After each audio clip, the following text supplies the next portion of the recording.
dreams, colors come alive. Chameleons changing the two are alike. Inspired to learn about the world outside. Here I go on a journey wild and wide.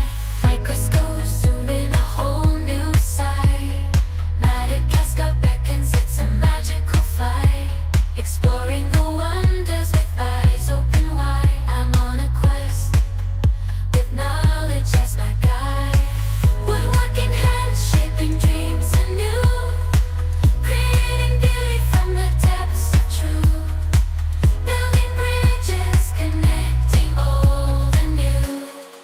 Crafting tales that will touch hearts through.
All right, we're going to try that again. Hello, Chameleon Academy on this grand Saturday afternoon.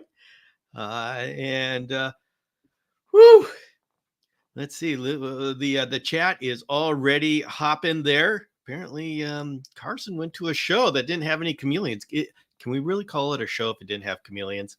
We can debate on that a little bit. Sergio is back. Sergio, welcome back. Very good to have you. And we have, oh my goodness, we have lots of people. Oh, Joanne is celebrating her son's 53rd birthday. Okay, in and out. That's understandable. So everybody, all right. So yes, today is going to be a very energetic day. Why? Because my wife said, you know what? I'm going to be making some Turkish coffee this morning. And I went ahead and I had to save it for Chameleons and Coffee, but I already had half of it, and my goodness, does that pack a wallop. So anyway, let's go ahead and we got to start with checking out the eggs. So there we go, everybody. That's just for posterity. They're doing nothing. Except they're still being alive. They're still working their way. And so we go another week. Oh, I tell you, when those eggs finally hatch, we are going to have such a celebration. We need to have a baby celebration. And I'm going to be definitely doing that, where I'm going to have some special videos and stuff. We got to make this a celebration event. So let's see. Those eggs are screwing around with you, Bill. Yeah, you know what? They're waiting until I'm going to be taking some trips. So I'm going to be taking some trips in September. So they better not wait that long, but they probably will. That's just the way they do it. Hope they hatch on. Oh, that would be so awesome. If I can catch them hatching, I'll probably just do a spontaneous live. But of course, they'll do it whenever they want to. So who knows when that will happen. So let's see. But we got Ryan watching ball pythons crawl out of eggs, and that's pretty cool. I'd say so. I have never bred a snake, and one of these days, maybe I'll do that. Maybe I'll do that once I retire, and I'll just explore other things that go on in this reptile world. Rocco, the French Bulldog, had one panther hatch this week. Hoping for more, but yeah, you know what? They hatch when they want to hatch. That's just the way of it of chameleons. What leaf is that behind you in the enclosure? Oh, that is my alocasia. My alocasia rubra. Oh, here. Say hello to everybody. Oh, yeah, that guy. That is awesome. And no, there's no chameleon in there. There's nothing in there right now. I am renovating it. And so you're going to be seeing some changes. You notice the main pot right here is empty. I got some whitefly in there. And now I got to figure out how to get whitefly out, but I got to redo it. Going to redo it. So you're going to be seeing a whole new enclosure behind me.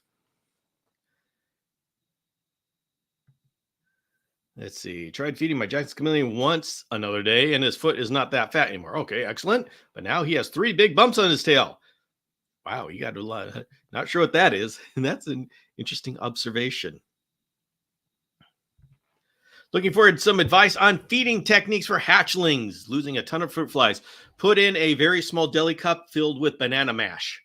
And the one thing that a fruit fly loves to do in life, and their whole mission in life, is to find fruit and hang out at fruit. So if you give them that fruit inside the baby cage, they're not going anywhere.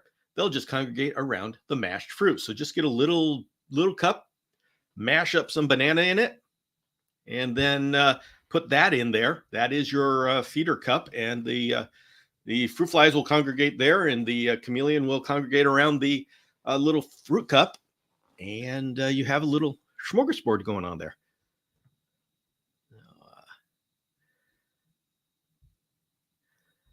All right, Exotic Bob's Machacos is now selling off the Machacos babies. Your leaf you know what? I'd apologize, but I can't say that leaf won't do it again. It's a pretty rude leaf.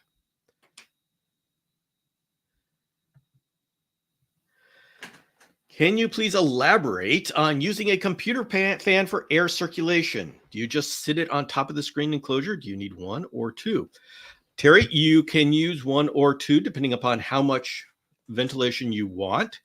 I generally like to have the fan sucking the air from the cage so it's blowing out, or else I put it vertically on the side of the cage so it blows across the cage and it sucks things out. Now, that's what I've said all the time. But then I ran across this guy called James Cross, and he has the fans blowing into the cage. And so there's different ways of doing it, and there isn't a one right way of doing it. Hello, Marshan. Ah, yes, Alocasia fans. Let's see, Terry, I just set mine on top. It depends on how big your habitat is. I use 1 on a 2x2x4 and 2 on a 4x4x2.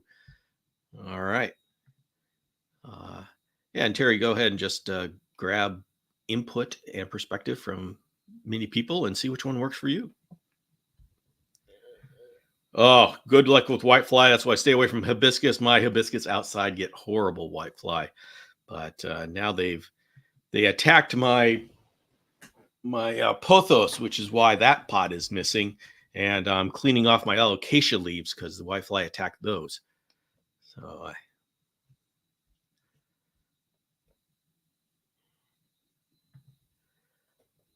Let's see. Luckily, never had white flies indoors, but had a bad infestation last year in my outdoor garden. Yes, this is the first time I've ever had white fly indoors, and so this is a new experience for me. But you know, we're going to work with it. So I got a little Pardalis here that I was going to show you all, except he decided he's going to just be dull colors, and so he's kind of a boring one. We can take him out. I'm going to take him out and see if he colors up at all. He's a very colorful dude when he feels like it, but when I want him to be colorful, he just says, no, not interested, not interested. But let's see if I can get him to color up. Yeah, there we go. Nope. Well, a little bit of color. He is an absolutely gorgeous blue bar ambulobe. And let's see if we come back here. Say hello to everybody on the camera. Could you like color up for everybody? He says, no, I am not interested in coloring up for everybody. I do not do this on command. I do this whenever I want to. And when I want to is not when you have a bunch of people watching you. So, all right. Well, I will put him back in his enclosure. And don't you? Geez. All right. Fine. Fine. See, that is the challenge of dealing with chameleons. They do what they want on their own schedule.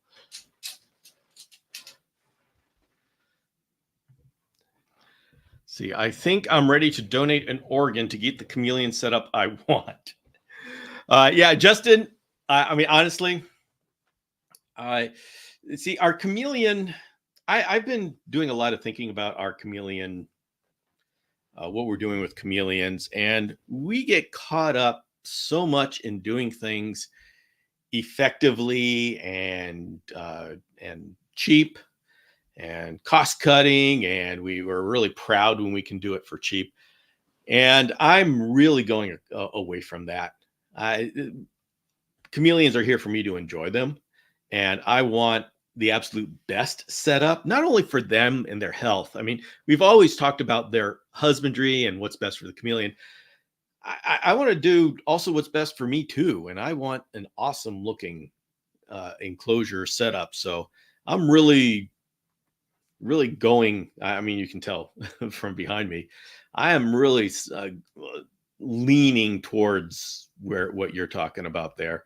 Just it's for my enjoyment. Get the absolute best. Hey, Eliza Ann is here. That's right. All right. So everybody is forgiving you and saying you're beautiful, even though you wouldn't color up for me. So yeah, you're lucky. Everybody loves you. Yeah. Bill, I did a thing today. Just brought home a blue bar 2-year-old boy. Told wife I'm fostering. Oh, okay. Wink, wink. Oh, congratulations. Oh, blue bar ambulobe is awesome. And so somehow we're going to have to see pictures of this boy. That would be awesome. See, Bill, Derpy has been a lime green. Derpy is a female veiled chameleon with blue spots and burnt yellow patches by her stripes. Lime green, blue spots. Yep. That is nice and veiled and beautiful. Right now we're talking about. So, how is the summer going for everybody? It has been hot for me. I've had to deal with days in the 90s. Now I know James Cross is on here, and he lives just south of hell, so I'm sure he's got stories to tell. But let me know what's going on inside with your chameleons this summer with the heat.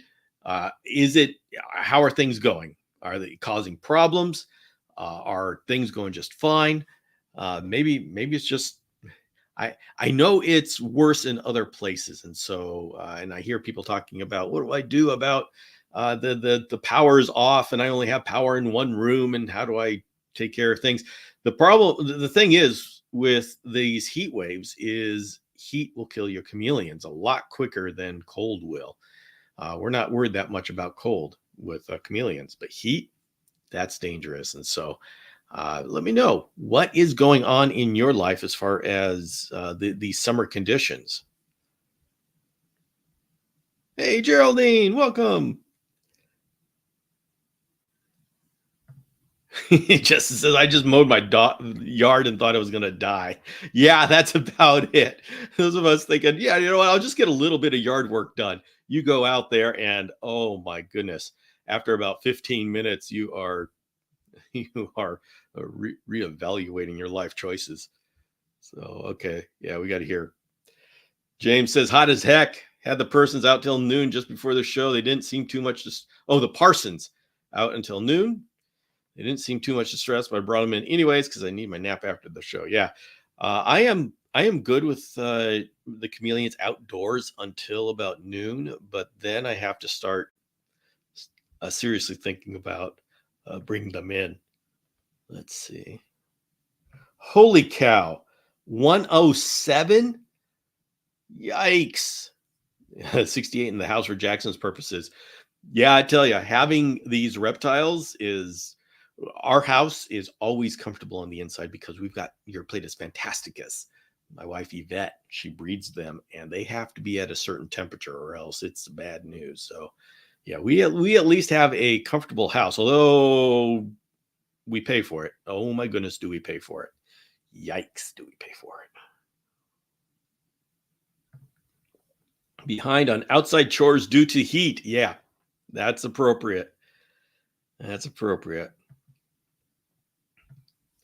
Dealing with outdoor temps over 100. Ouch. So AC said at 78.5 all day, and it's been tough to lower temps at night. Yeah, we're all going through this. And this is one reason why we talk about how chameleons need nighttime drops, and they do. And if they don't get the nighttime drops, then they're a little bit, their health is a little bit compromised.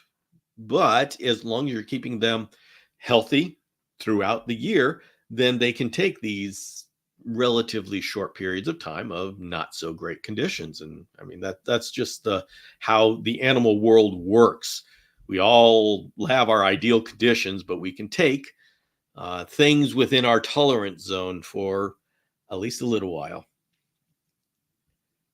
Yeah.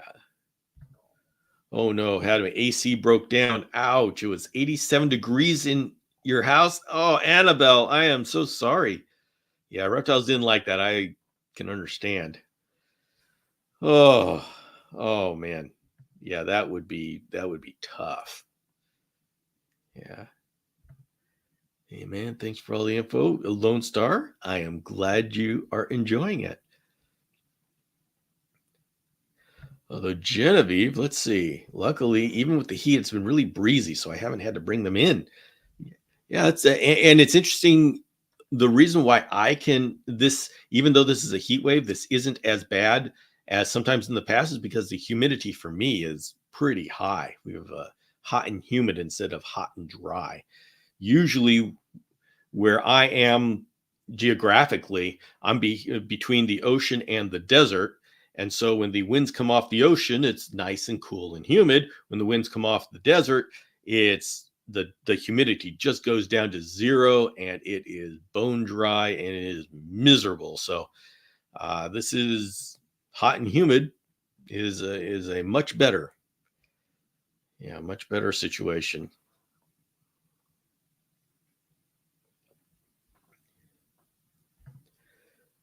Sergio's in San Fernando Valley. Okay. So, I've been checking the temps in Madagascar at night, and it makes me wonder, how do the eggs hatch in the wild of Madagascar with such low temperatures? Rocco, very interesting observation. And so let's go ahead and talk about this. So in Madagascar, they have two seasons. They have a wet season, which is warm and wet. And then they have a dry season, which is dry and cold. That's their seasons. And so Rocco is checking Madagascar, and as you can see by this, we're right in the middle of the dry season in Madagascar. And so the temperatures are pretty low, especially when you start talking about temperatures where the O'Shaughnessy or the Parsons live. It's pretty low. And so the question, it's a very good question. How do the eggs hatch when the temperatures are that low? The answer is, this is why Madagascar chameleons, their eggs in incubation require something called the diapause.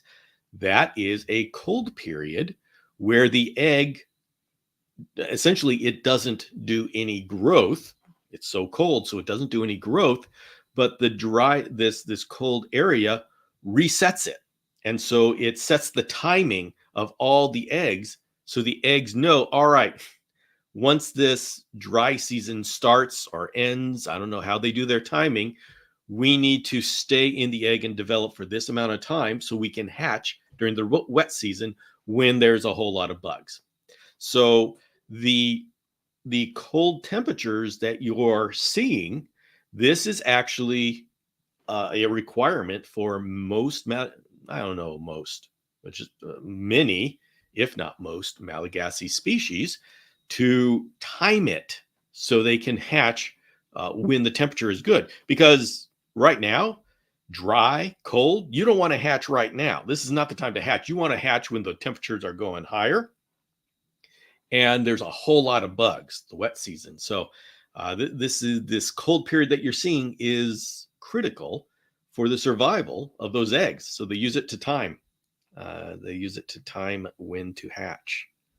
And that's why with Parsons chameleons, O'Shaughnessy, brevicorn, these chameleons, when we want to hatch them, we have to get a wine cooler to take them down to like 55 degrees for a couple of months. That is the replication of the dry season, the cold dry season, and it is a necessary part in their hatching sequence. Now, you'll say, wait a minute, panther chameleon, panther chameleon is from Madagascar. We don't give them diapauses. Well, the answer to that is, yeah, but we could. And actually, they do very well when you give them a diapause. And the fact that they can hatch without a diapause is actually the exception to the rule. So they figured out, and even carpet chameleons can do that. And I think you'll find that the species that are widespread across Madagascar are more likely to not need a diapause, like panther chameleons, lateralis. I don't know. I've never hatched Ustaleti or Varicosis. I'm just guessing that they would be the same. And so it's interesting to be able to see the species, their geographical, how they're spread out, and versus their dependence upon diapause. And so, interesting observation. So, yes, it's been humid here, miserable for me, but better for my guys. Yes, yes, yes. Okay, Lone Star ended up with the Jacksons. Follow all what I've learned so far and put it up against other husbandry parameters. My boy's doing well. Okay. Yeah, Lone Star, you're going to be seeing a lot of different husbandry parameters, especially for Jacksons, because a lot of people have Jacksons, but not a lot of people have had them long-term and reproduced them multi-generationally. So I would recommend, Lone Star, that you, instead of just collecting a bunch of husbandry parameters and trying to sort through them, take a look at the author of those husbandry parameters. Who came up with those husbandry parameters? And most everybody has a digital footprint, especially if they're producing care guides and care sheets. And so you're going to be able to find a name. If you can't find a name, then number one warning, get rid of that care guide. I don't even bother with it if you can't find out who the author is. Once you find out who the author is, take a look at their digital footprint. It's a strange question, but have they even dealt with that chameleon species before? Because a lot of people put together these care guides and all they're doing is they're grabbing stuff from the internet and pulling it all together in a care guide and saying, this is it. And they don't have any experience in that particular species or chameleons. It's kind of strange. And so you have a lot of care guides put together by people who just say, yeah, well, this is what's out there. And take a look at what the person has done. I know of some people who've done care guides when they've had the chameleon for only 6 months. I know people who have done care guides on chameleons they've never had before. And so you can take a look at the author, figure out what they've done, and you can tell how much experience they have. And you're going to find, disturbingly enough, especially with Jackson's chameleons, that there's a lot of care information out there by people who really don't know the species. They're just taking information from other people who have had experience with the species. So be careful what you do out there. And oh, bye. See you later, Eliza Ann. Good to have you. And this is going to become more and more important. And I know you all have heard me talk about artificial intelligence, but it's already started in earnest. There is an entire YouTube channel dedicated to chameleons that's done by AI. And I know who's doing it. It's the same guy who put together some care guide, some book over 10 years ago. And he was just one of these guys who wants to make money on the internet. And he's just hawked this thing ever since. And every time there's a new technology, he uses it. Like at one point, he hired a company to make like 10, 15 Instagram accounts to try to get followers. And they stole a bunch of my photos and everybody else's photos to populate the Instagram accounts. It's like 15 of the accounts. And we all worked hard to shut them all down. Now he started a YouTube channel that's AI generated. And yeah, he's stealing other people's stuff. This guy is starting Facebook groups now. And it's completely AI generated. So we are going to get more and more deluged with crap information. And unfortunately, Google, especially Bing, oh my goodness, Bing is so bad at this. These guys can't figure out these websites that are AI generated. And I mean, I go on there and of course I'm doing research on, I do parasites and I look at their websites and it's awful, the information that they've got there.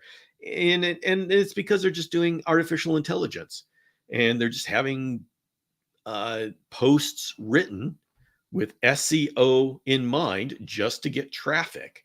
And they do their job very well. And these websites are showing up, especially on Bing. They still show up on Google. And it's very bad information. But when you're a beginner, you don't know how to discern. When you're a search engine, you don't know how to discern. So yeah, just be careful out there when you're getting information. Just because it's on the internet, just because it's on a website. I mean, we've been saying this forever. Just because it's on the internet doesn't make it true. Doesn't mean just because it's written in a book doesn't mean it's true. But now it's even worse. So really do your due diligence. Figure out who the author is and know your authors. Instead of doing a Google search for, I mean, and I'm not picking on you, Lone Star. We started this conversation, but this isn't just directed at you. It's at everybody. But say you wanted to find information about Jackson's chameleon. Don't take the first results. The first results in your search engine, Google search engine, are not the best results. They are the results of the people who are best at fooling the search engine. And yeah, it's a constant battle between search engines trying to make sure that they have the best results and the people out there saying, okay, how do we game the system so the search engine thinks that we have the best results? And it's the people with the websites that are winning.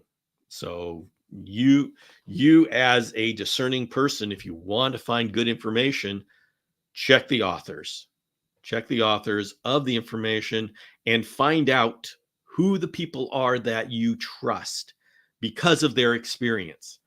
And I can tell you, and of course, I'm on the inside here, and I've been with the community for 4 decades, and I've seen it grow, and I know who the people are.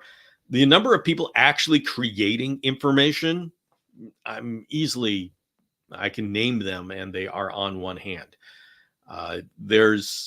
And the rest are just regurgitating and recombining. And so go to the original sources of the people who are actually have the experience and are sharing it. I'm not saying that only 5 people have experience that is worth listening to.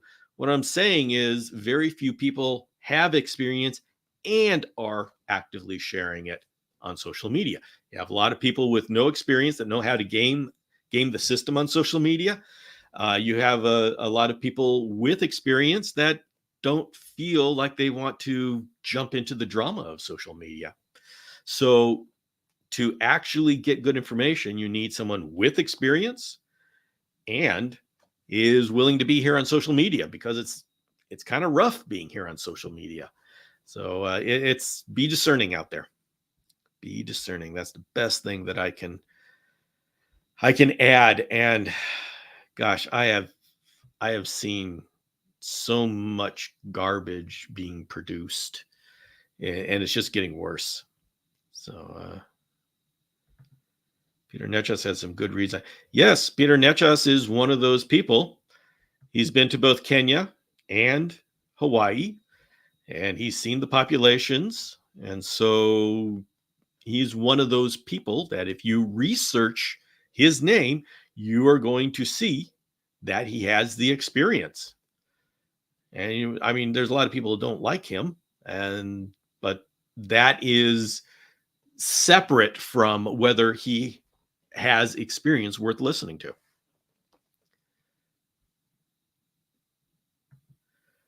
Exactly why I researched geographic locations, so I could study for myself what the conditions are like and look for them in the wild. Yes.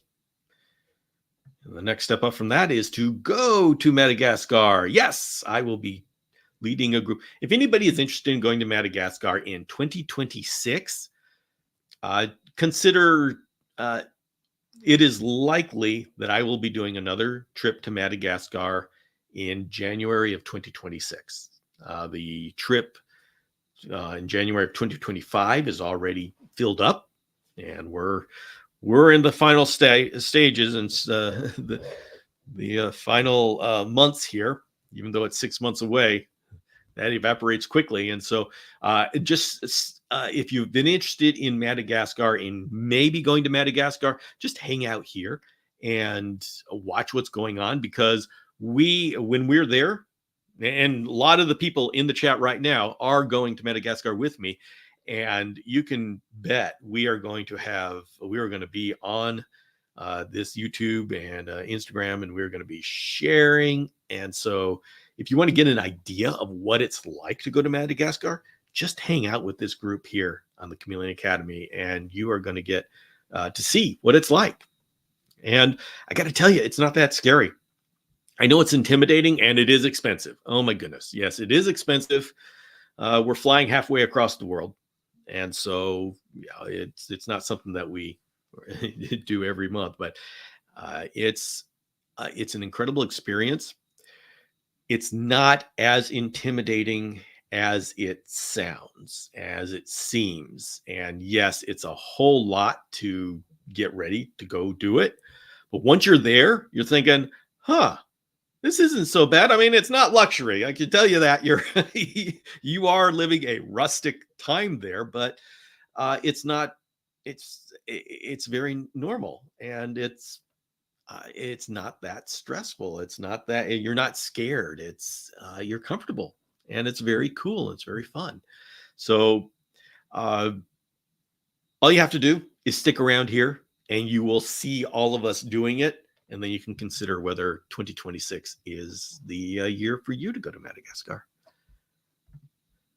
Genevieve says, so happy to find a Chameleon Academy. It's helping the quality of life of my Jacksons. Excellent. I'm glad. Yeah. And, I'll say right now, I have kept Jackson's. Jackson's was my first chameleon back in 1980, whatever that is. And I've had Jackson's pretty much since then. I've bred them multi-generationally, both the Xantholophus and the Machacos Hills.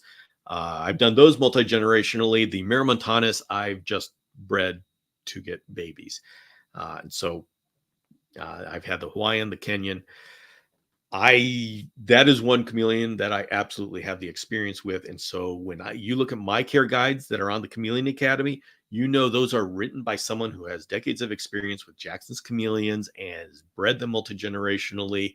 And I've worked with them indoors, outdoors. And so this is a great place for experience on Jackson's chameleons. AI YouTube channels, like, yeah, they do. What is the AI man's name? I forget what his YouTube channel is. I know that on the web, Chameleon Universe, I think, is an AI channel. There's something called Chameleon School. I don't know what that is.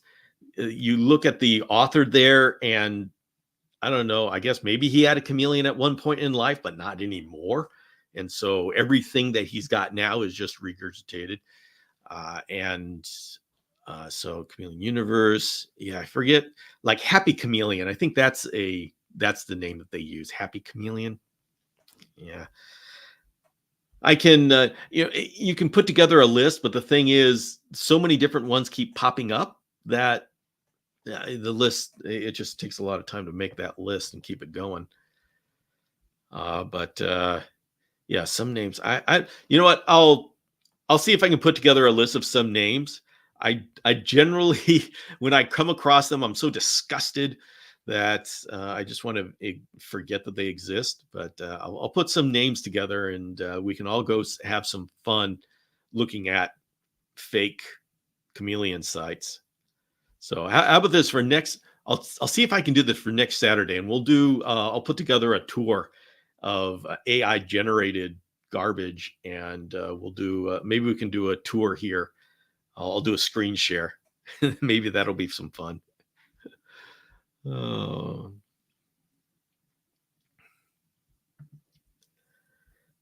Let's see. The high in Madagascar is 54 today. So when you start looking at the current conditions in the wild, you question things like I do. Do I even need a higher basking temperature spot all day long? Okay, Rocco, you need to be careful about translating weather data into your small environment. The weather data is done by a weather station somewhere in the area, but where the chameleon actually is going to be different than the weather station. The weather station is there out in the open. Chameleons have so many microclimates. And so looking at the weather data is a good way to get an idea of the general conditions, but be very careful about using the weather data for the conditions in your environment. Because yes, right now, certain areas in Madagascar are cooling down, some more than others. But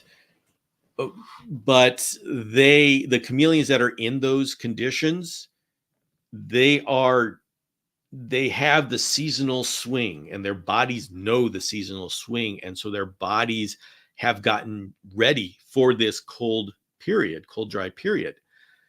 We don't do a really good job of replicating that gradual easing into these different weather conditions. And so we could be doing any sort of harm just all of a sudden saying, okay, you are now in this condition.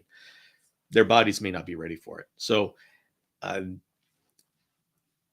be very careful how you use that data. And generally, I actually don't use that data at all.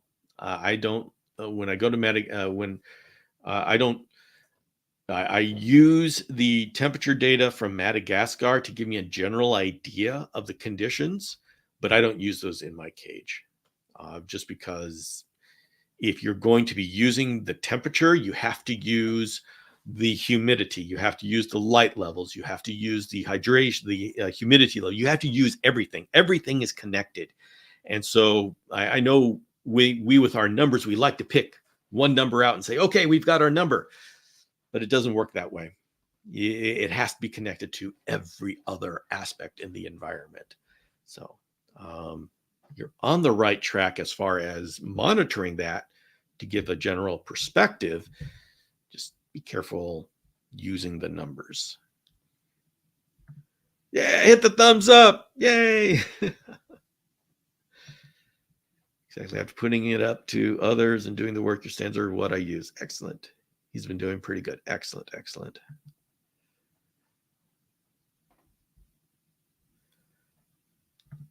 Yeah, that James Cross guy is going to be going to Madagascar. So you see what a character he is on the DIY Chameleon guys. Let's see what happens when we put him in the forest of Madagascar. And he's going to be unsupervised. Unsupervised for 2 weeks. What the heck?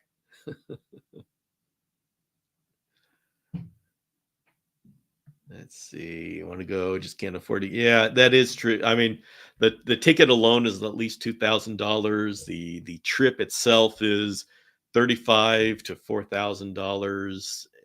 And so, yeah, it's not something that we can just pick up and go and do. So I absolutely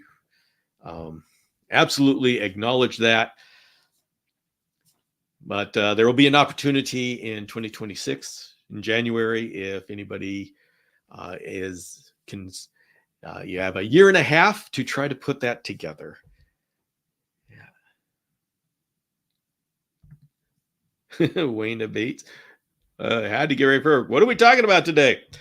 We are talking about checking your information, your sources, because of all the AI generated and also the people that are just kind of fraudulently putting stuff together. We're talking about Madagascar and going to Madagascar. So we got a lot of stuff going on here. I'm literally about to set up a GoFundMe page just for Madagascar. Yes. Oh. Wouldn't mind trying to breed Jacksons, but I don't want to surprise 30 to 50 size litter. Too big, especially for a first round. Well, okay. Very good consideration. Your 50 baby-sized litters, those come from fully adult females fresh from Kenya that have been mated. And so when Jackson's chameleons have their first clutch, depending upon how old and how big they are, they can be like 18, and that's manageable.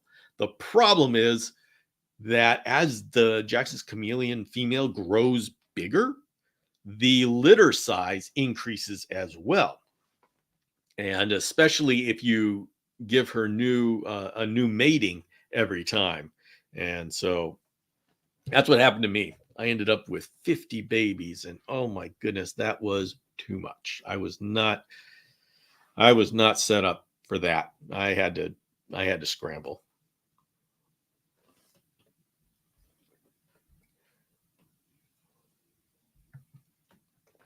Just stick around here instead of searching. Yeah, okay. That's good. That's good. I'm good with that. Roger from Austria, welcome. It's good to have you here. Rocco's waiting for a chameleon to climb out of that cage behind you.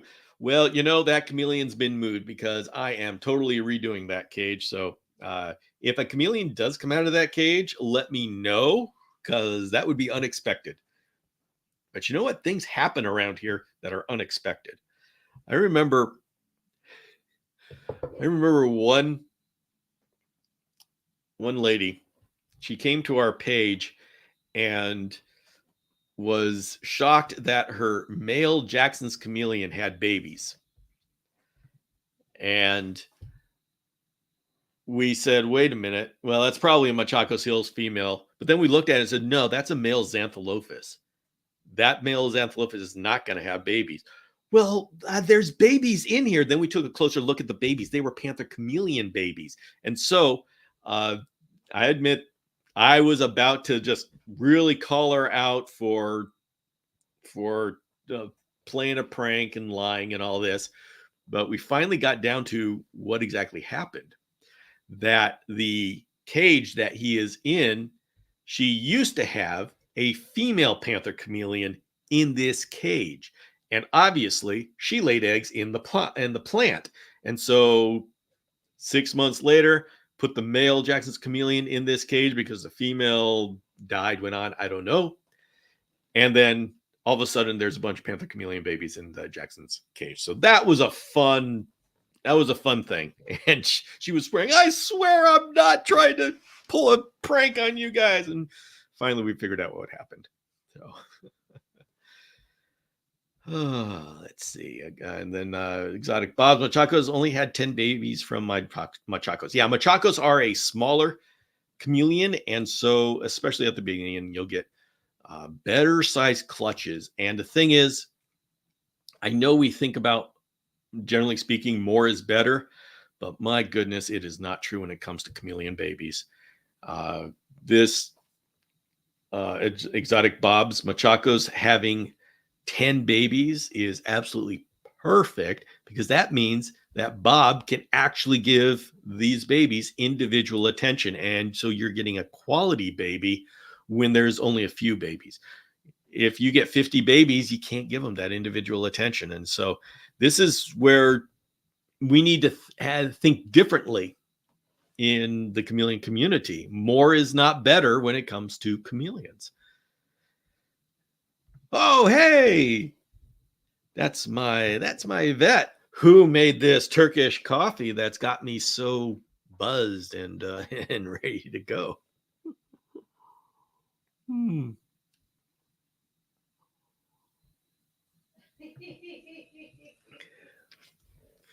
Andrew, is it okay to have a chameleon in a room with the TV at night, but with the sheet over the cage?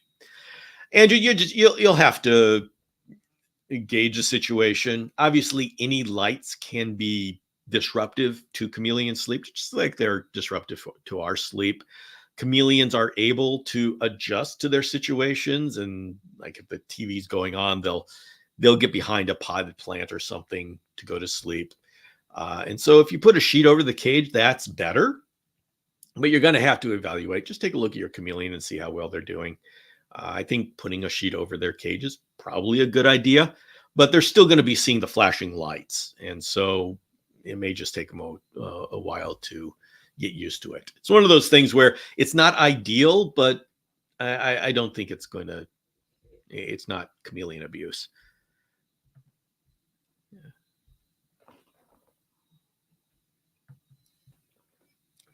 Yay! Yes. Yvette and I's wedding anniversary was just last week. And we had a good time. So, it was Thursday. Yes. And Roxanne says, Derpy sleeps in my sewing studio and I listen to music all night. She has a car sunshade on her vivarium.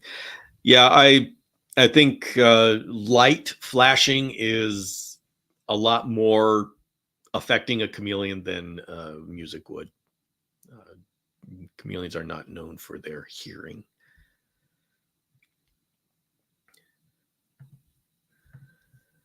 It says, I have 20 babies and all have their one cage now. This was a lot of work. Oh my goodness. Yes. It is amazing how much work it is. We in the chameleon community have such a challenge to do it right. And I know it is so much work. And then you have to clean and maintain every one of those cages. But my goodness, it is so cool, because this is the only way that you really get to know each and every baby. And when you have them all in a group, you don't know which ones are doing well. You don't know which ones are pooping, and you don't know if there's a problem until it's too late. By doing it individually, you really get to know each and every baby. And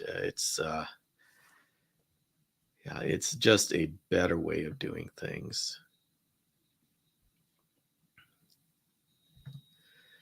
Let's see, where can I find bee pollen? Or should I stick with using a product like Arcadia Earth Pro A?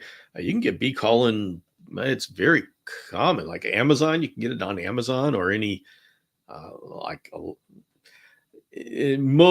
I don't know if your common grocery store would have it, but any of these specialty grocery stores often will have it. But just if you're in the US, just go to Amazon and type in bee pollen, and it's very common. Now, if you live in the country and there's people around you who have bees, you can probably get bee pollen pretty cheaply. Yeah.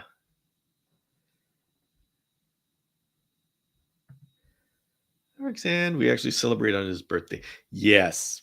I my personal view is that the wedding anniversary, the wedding anniversary was just the paperwork day.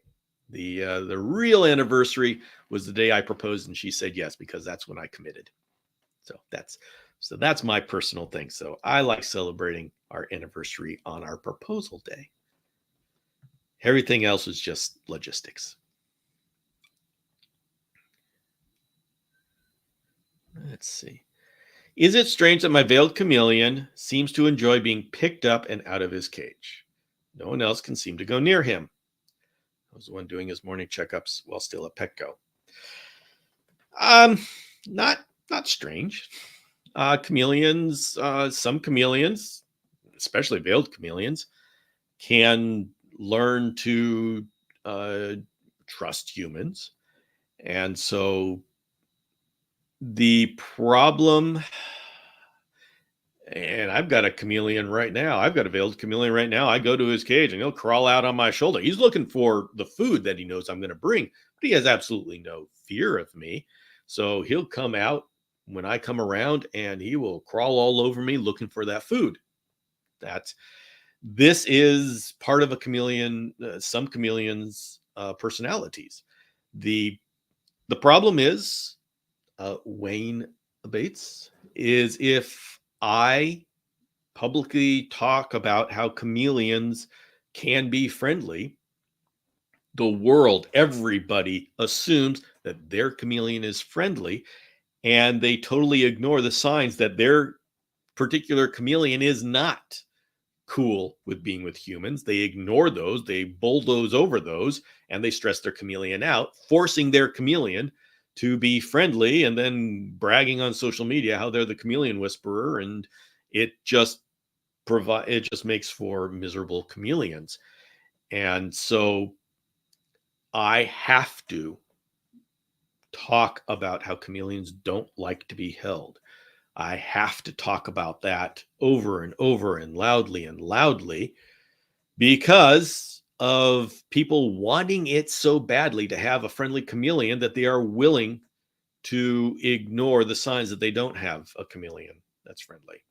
And like I always say, I would rather tell everybody that chameleons don't like to be held and have 5% of the people saying, "Oh, but mine does like it," than say that some chameleons can be held and then have 95% of the people totally bulldoze over what their chameleon really needs. So that's the challenge for me to, if I'm going to give just a TikTok's length explanation of chameleon, I have to say they don't like to be held. If you want to give me a 45-minute podcast lengths of time to explain it, I'll go into all the nuances of chameleon personality. So, in this generation, social media, where we need things quick in one sentence or people's attention span goes, I have to generalize to they don't like to be held. So that's a little insight into what I go through as a voice on social media.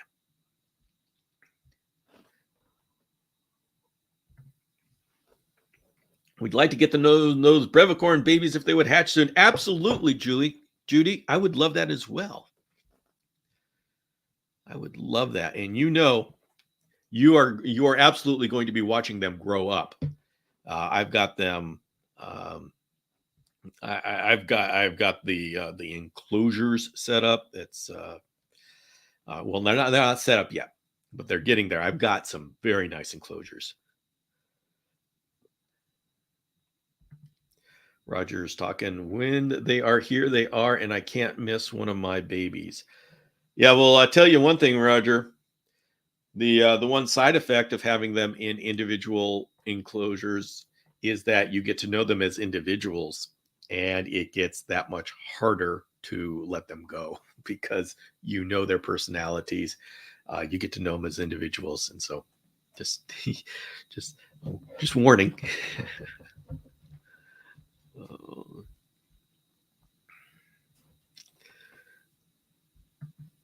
yeah. Satan, my veil still hisses at me, even when hand fade. Yeah.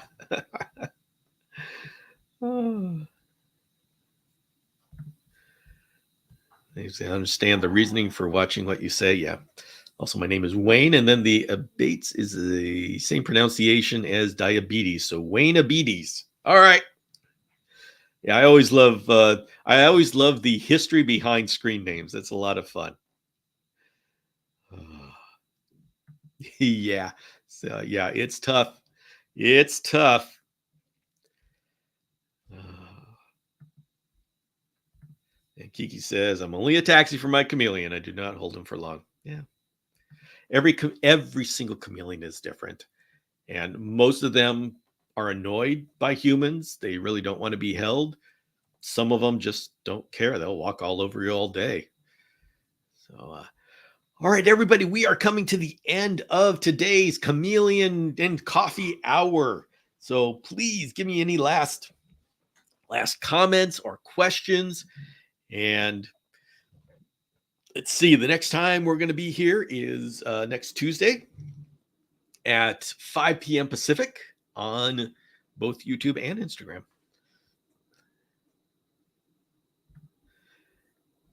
And Kiki Pania, is that Stephanie in Hawaiian? Kiki Pania? Yes. And by the way, everybody, I would love to know the origin of your screen name. If you have a screen name that is different than your real name, I really want to know where it came from. It's always fun. Like if you go to my I'm on the Chameleon forums, and my name on Chameleon forums is Daramensis Blue. Of course, I came on the Chameleon forums before I ever did the podcast or Dragon Strand or any of that. And the reason for that is that one of my favorite accomplishments in the chameleon world was breeding Daramensis and hatching out my first clutch. And the things with Daramensis is that the babies hatch at a robin's egg blue. It is unreal. It is so gorgeous.